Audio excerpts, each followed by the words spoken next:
Biglaang sagada and magkano nagastos namin. Let's go. Pagdasan mo ako mamaya, full tank. 4 AM ang alis namin galing Banahaw. And takbong chill lang tayo hanggang Sagada. Ka lang dyan? Yes, I love it. Magandang kalsada paakyat doon. And wala naman masyadong ibang cars. Enjoy nyo na lang yung view. Sobrang ganda. Alright. And we're gonna stop over, wait for the sunrise. Beneath the wheels,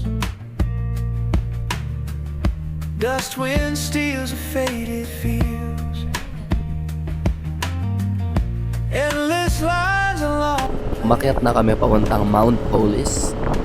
And darating tayo doon ng 6 AM. Diba? Kasi takbong Chubby lang. Radio hums low. O diba? Nag-babysit pa kami. Dami naming side quest, man. Nowhere to lean, just the road in After ng Mount Polis ay makakapunta ka na sa Bayou, which is part na ng Mountain Province. And mapapansin mo, iba na yung landscape. Ewan ko kung pansin nyo And di na namin namalayan. Nakarating na kami sa the promised land of Bontoc.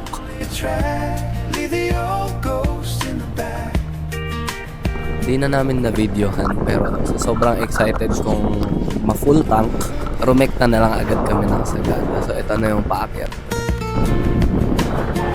And we reached Sagada at around 8 AM. Worn out signs and broken views, silent dust hides all. Ganitong view. Engine hums a tired tone. And pinaradise na namin yung aming raider. Yay! At maghahanap kami ng kakainan. Distant clouds drift out of sight, drift away. Personally, ang go-to ko talaga lagi ay Banas Coffee. Kasi napakasarap ng food nila dito. Worth the price. Yun lang masasabi ko. Driving slow through twilight haze, wandering in empty days. Pabalik na kami sa homestay. Yun yung may t-shirt. Cold Pambahay lang nights siya, alone pamkina. they track. Every time na nasa Sagada kami, dito kami tumutuloy lagi sa Sagada Homestay. Kasi dito namin nafe-feel yung comfort ng staying at your own home. Unfold with no reply, dark folk come, cold lullaby. Almost 7 PM na kami nagising. Kitang-kita nyo naman dun sa Sagada. Maliwanag pa. So maghahanap tayo ng coffee. Let's go. Ang napili naming itry ay ang Tam Tam Cafe ng Sagada. Kasi napakaganda ng mga reviews niya sa social media and masarap ang kape nila.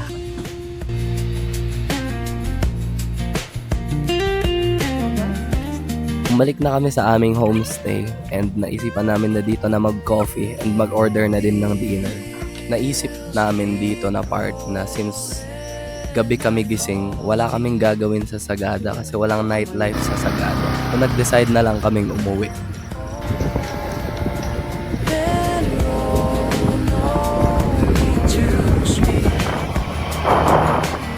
Video ko. Nakarating kami ng Mount Pulis, almost 12 na.